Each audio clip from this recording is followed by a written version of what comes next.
তো ফিউচার রুহিকে তোমার কিছু ইচ্ছার কথা বলো, ও দেখে নিতে পারবে যে তোমার ইচ্ছাগুলো আদৌ পূরণ হইল কিনা। কি? তো বলো, আর কি বাকি রইলো? আর কিছু বাকি নেই। এই মুহূর্তে মনে হচ্ছে 1000 বছর বেঁচে থাকার স্বাদ পেয়ে গেলাম। আমার আর কোনো আফসোস।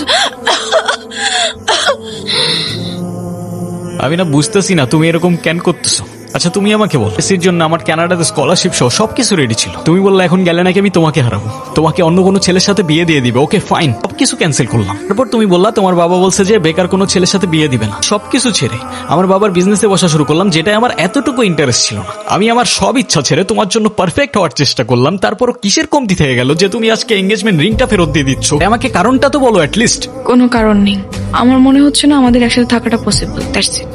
That's it? সিরিয়াসলি তোমার মনে হচ্ছে না আমাদের একসাথে থাকাটা আর পসিবল? What about me? আমার কি মনে হচ্ছে সেটার কোনো ভ্যালু নাই? আমার সাইডটা কে দেখবে রুহি? দেখো, এত কথা বাড়ানোর কোনো মানে নেই। অযথা সময় নষ্ট করো না। সময় তো তুমি আমার নষ্ট করছো। এরকমটাই করার হইলে আমার লাইফটা কেন নষ্ট করলা? ভেঙে ফেলার হইলে সব আগেই ভেঙে ফেলতা, নাকি হুট করে এখন বেটার কাউকে পেয়ে গেছো? তোমার যা ভাবার তুমি তাই ভাবতে পারো, আমার কোনো প্রবলেম নেই। আরে প্রবলেম তোমার থাকবে কেন? প্রবলেম তো তোমার ক্যারেক্টারে। আর আমার লাকের প্রবলেম যে তোমার মতো একটা মেয়েকে ভালোবাসি। বাবা, আমরা আসলে এমন একটা পরিস্থিতির ভেতর দিয়ে যাচ্ছি, আমরা তোমাকে কিছু জানাতে পারিনি। তুমি কিছু মনে করো না। আরে না আঙ্কেল, আপনি এভাবে কেন বলছেন? রুহি আসলে আমাদের কিছু বলতে দেয়নি। এনগেজমেন্টের কিছুদিন পর আমরা জানতে পারি ওর লাং ক্যান্সার। ডক্টর, আপনারা একজনের বেশি ভিতরে না যাওয়াটাই বেটার।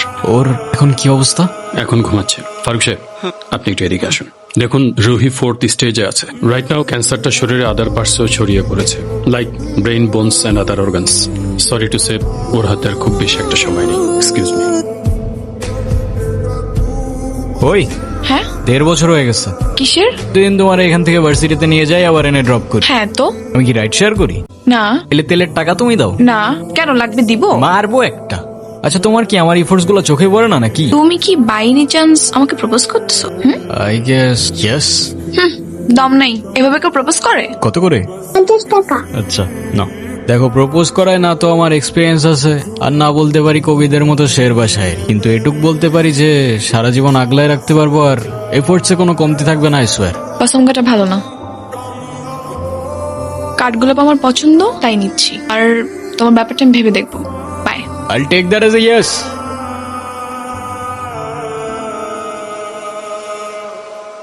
আমাকে মাফ করে দিও রুহি, আমি না বুঝেই তোমাকে অনেক কথা বলে ফেলছি। তুমি আমাকে একটাবার বলতা, এতদিনেও কি তুমি আমাকে এতটুকু চিনতে পারলা না?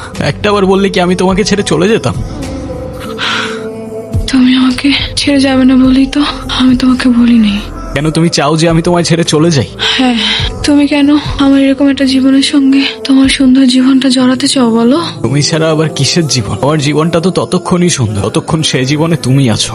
রেহান, সব জেনে শুনে এরকম করার না কোনো মানে হয় না, বুঝলি?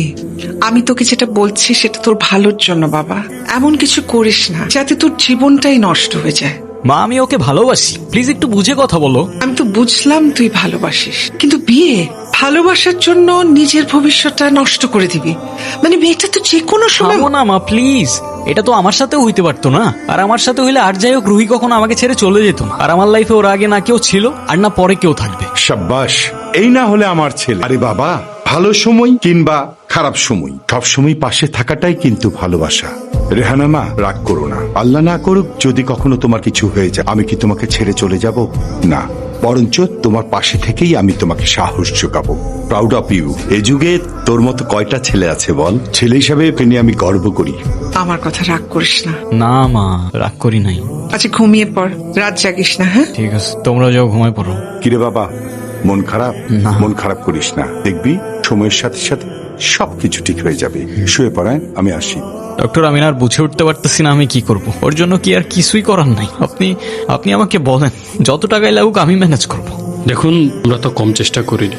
টাকা দিয়ে সবসময় সবকিছু হয়। তারপরও রুহির জন্য যদি আপনি কিছু করতেই চান, ওকে খোলা হাওয়ায় নিয়ে যেতে পারেন। ওর মনের যদি কোনো ইচ্ছা থাকে সেগুলো পূরণ করতে পারেন। ওর মন যতটা ভালো থাকবে, মনোবল ততটাই স্ট্রং হবে। অযথা এসব কেন করছো রেহান? অযথা করছি? অযথা নয়তো কি? আমি আর কদিনই বা বাঁচবো?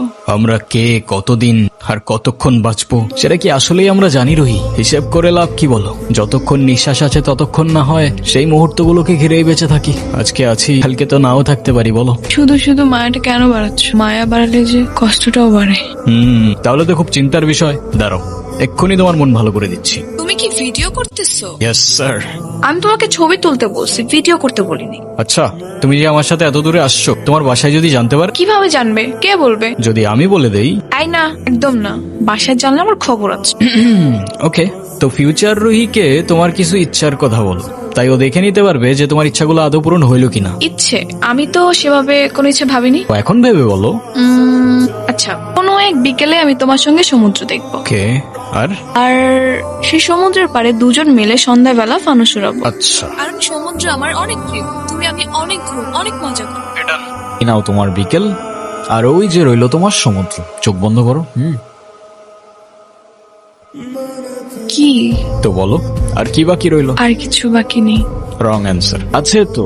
তো ফিউচার রুহিকে জানানোর মতো আর কোনো ইচ্ছে? আর তো তেমন কিছু মনে পড়ছে না। বুঝছো, যেটুক চাবা ওইটুকু কিন্তু পাবা। পরের বার বললো না আমি জিজ্ঞাসা করি নাই। আচ্ছা ওয়েট, আমরা ফানুস উড়ানোর পর ক্যান্ডেল নাইট ডিনার করব। সাথে থাকবে সমুদ্রের ঢেউ, আর বাতাসে থাকবে কাঠগোলাপের সুবাস। কেমন হবে? নিজের দোষে নিজেই ফাঁসলাম মনে হচ্ছে। আচ্ছা, তো ফিউচার রুহি শুনতে পাচ্ছ?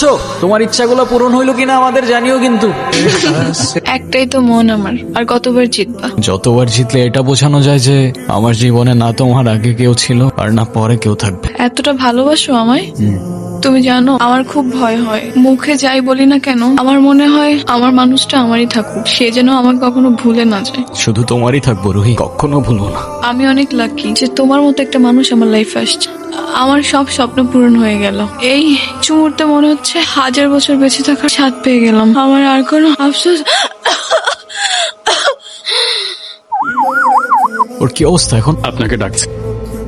কি ব্যাপার, তুমি কাঁদতেছো কেন? আরে আমি আছি তো। আরে না, কই কাচ্ছি না তো। কাজী ডাকছো? সবাই আসছে? হ্যাঁ, আসছে তো। ডাকো সবাইকে। মা, মা, আমার কাছে বসো। বাবা, মা, আমার কাছে আসো, বসো। রেডি? অলওয়েজ। রুহি,